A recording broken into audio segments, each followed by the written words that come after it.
Well, there's so much chemistry between the two of you as Catherine and Peter. It's a mixture of love, hate, extreme hate. But now you two share two children together, Paul and Russia.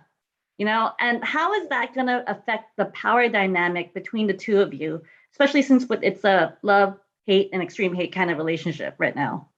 No, it's interesting. I think that's what I was so excited about. I don't know, for season 2, like really stretching this relationship and to its, I don't know, its full capacity. It's so complex and complicated. And I think a lot of this season, obviously, Catherine has the power. She got it from him. You're imprisoned. And she's really, I mean, she could easily just kill him, but there's something in there that's just like, she keeps kind of making an excuse. She's like, well, it's a political move, keeping him alive. And there's kind of all these little excuses because she really doesn't want to face the facts of her feelings for him. And I think she is definitely confused by them because he does some terrible, horrible things that she doesn't stand for. But then at the same time, audience members, even in season 2, might sometimes think maybe he's a better leader. Maybe he knows Russia better than her. All I'm trying to do is change everyone. I'm trying to change Russia. And sometimes, you can't change people. You have to listen and learn from your surroundings and adapt. And I think Catherine is learning to adapt. And even in their dynamic, she's learning a lot from him as how he was as a leader of, things, what not to do and what to do. But she's could be more ruthless and hardcore than him, I think, at times, especially this season. Yeah, definitely. And well, we see that, they go through a power struggle with each other emotionally too. And then we also see the introduction of Gillian Anderson, as Catherine's mother. How was it for both of you? Because you both got to work with her closely, was working with this icon and just, portraying the Empress's mother, who is a big influence on Catherine's life in real life and also in the story.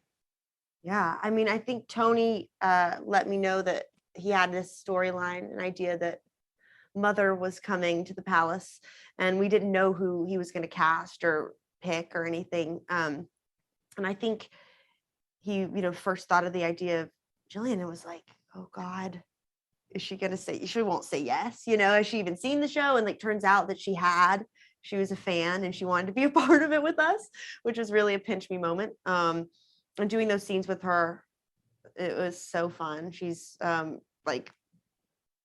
comedic, she can do, she is an icon. So she is her, who she is. She adds so much. And we had a great time, everyone on set with her. It was really cool, fresh. I think she brings out a lot of different qualities in all the different characters. I think especially in Catherine's side, it's her mom, and she's trying to impress her and be perfect for her mom, but she never really does quite live up to her mom's expectations.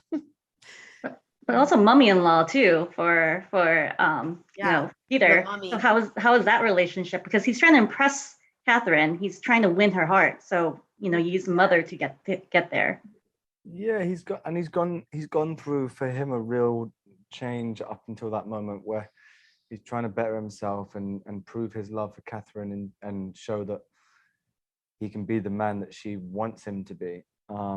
So her mum arriving at first would seem to be an opportunity to kind of potentially get her mum on side and charm her, and it kind of develops, without spoiling things too much, it kind of develops to not be that, because that would be too simple, obviously, in quite horrific, Tony has another ways. much other yeah, and it's fun that, because whilst Catherine and Peter are becoming parents this season, and to baby Paul, there's also the Gillian coming to court and playing Catherine's mum, and then Jason Isaacs plays Peter the Great, and there's kind of a confrontation between Peter and him, and in terms of stepping out of his shadow and what it is to be a man and to be a ruler at that time.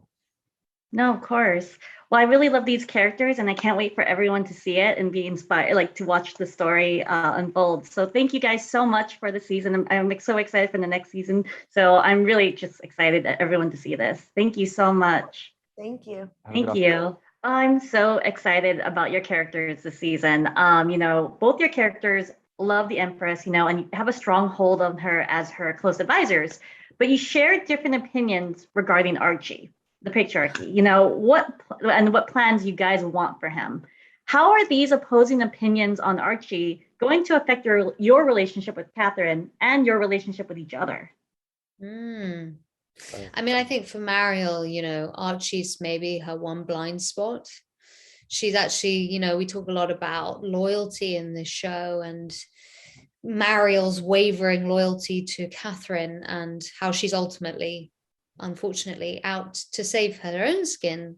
But maybe this one thing doesn't apply when it comes to Archie. She seems to want to, she will bend over backwards to keep him safe. And I think that is really down to their shared history, that he pretty much raised her. I think, I think she came from, her mother died very young, and I think her father was abusive and absent and all the rest. So Archie was kind of her father figure. But it does, it puts her on the unpopular side, because unlike, most people, including Orlo, they don't really see his value, and they see how dangerous he is. Yeah. Orlo has always been at loggerheads with Archie, way before Catherine came along. I think what Archie represents, is the church and religion in Russia, and it's dangerous, it's manipulative, it's so corrupt. And Orlo sees straight through that. So he sees Archie's game plan, and it is extremely dangerous. And in season 2, it just makes perfect sense. We just need to kill him, and it can be done. It's easy. We can eradicate him. But because Archie is so clever, you'll see in season 2 just how he worms his way back in. And he's so intelligent, and it becomes so clear that you can't get rid of this guy. He's gonna, like he does, he worms his way back in. And I think that causes a lot of tension between Orlo and Catherine, because he's like, this guy is so dangerous. But the way Catherine kind of accepts him in, still to this day, doesn't make sense to Orlo. Well, for both your characters, we see a big difference between season 1 and season 2. With Orlo, he's mild-mannered character because he kept his head down the first season. Now we see him more confident and, bloodthirsty, almost like Mariel in the first season. And is Orlo going down the path that may make him irredeemable? And for Mariel, we see her go from noble servant back to noble. And then how is that experience going to change her? For both your characters, are we going to see them go down dark paths? Or are we going to see them kind of change? So Orlo being irredeemable, and Mariel, how is that going to, her experience affect her? So, Phoebe, do you want to go first?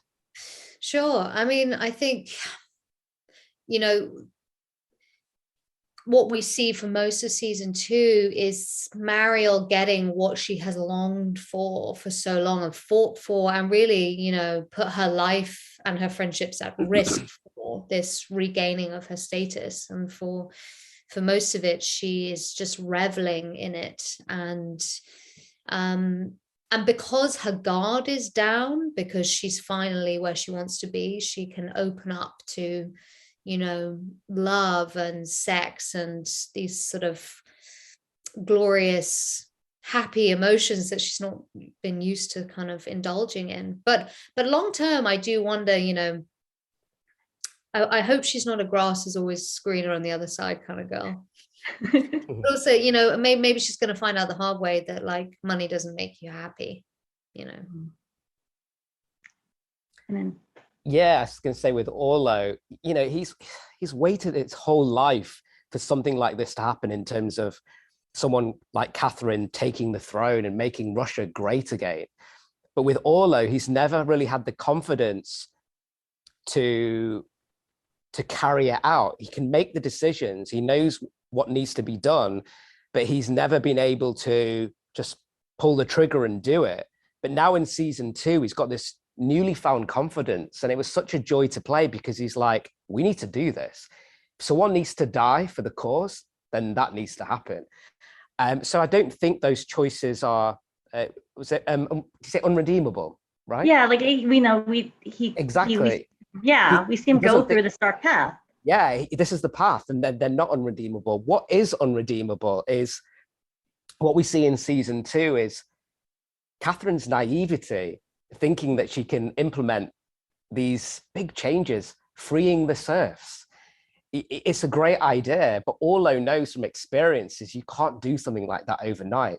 And she does, and she pays the price for it. And something like that, which he warns her about, is unredeemable. There's a very clear structure and protocol here. I mean, you'd even say maybe that Orlo is maybe too careful, but he knows you can't afford to make mistakes because, like I said, you pay huge prices, a huge price for doing so. Of course. Well, thank you guys so much. A huge fan. I can't wait for everyone else to see season 2 and season 3. Hopefully, soon. Thank you so much. I'm so excited to talk to you guys because you guys are the right hand men, and you guys go through a lot last season just for Peter. Your characters go just for Peter, and your whole will of existence is for Peter. So I wanted to know how this dynamic will be played out now that Catherine's empress and essentially hates your characters and especially your wives. Well,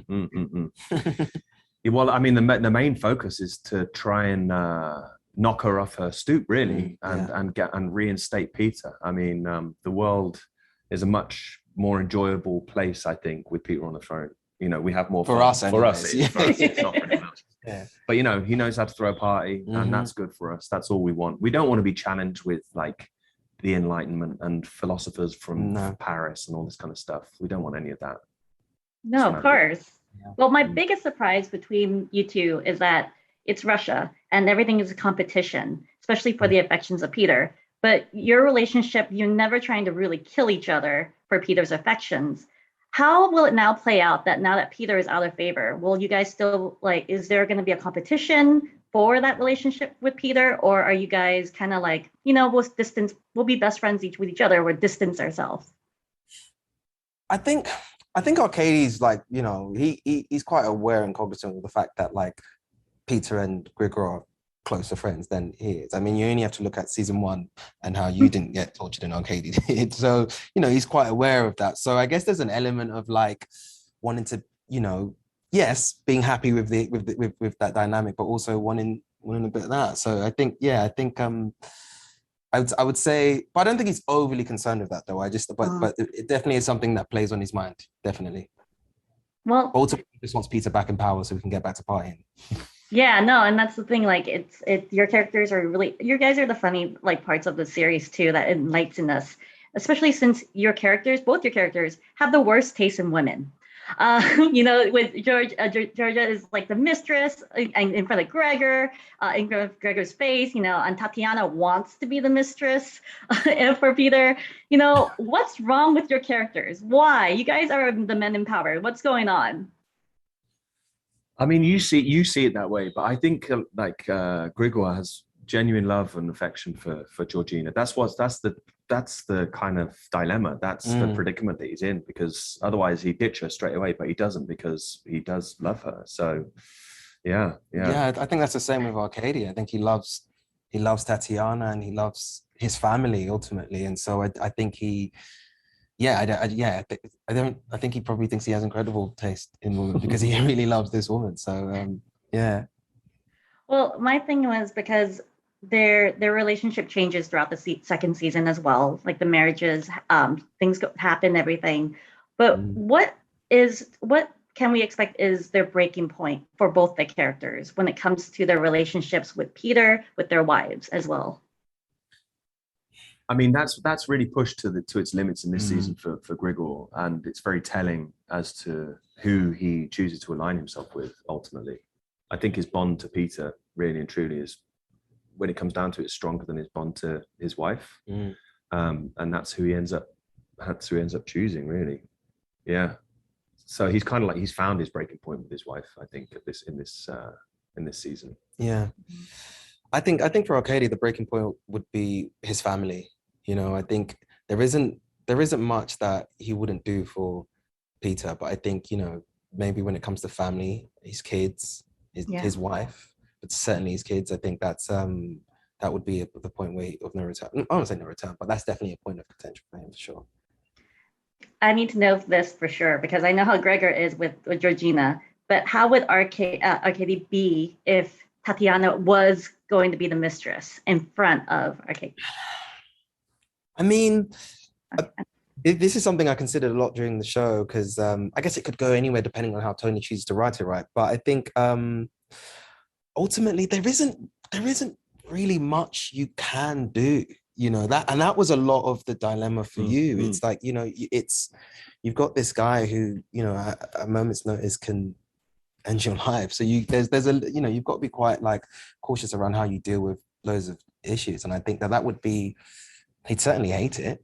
I know that for sure. But how he would deal with it was, I actually, I don't know. Yeah, no, and I can't wait for everyone to see the season and how your characters grow. But thank you guys so much. I'm so excited for everyone to see this. I can't wait for more. So thank you. Very much. Thank you. See ya. Pop culture with a different perspective. Watch it on your screen, hit play, so check this.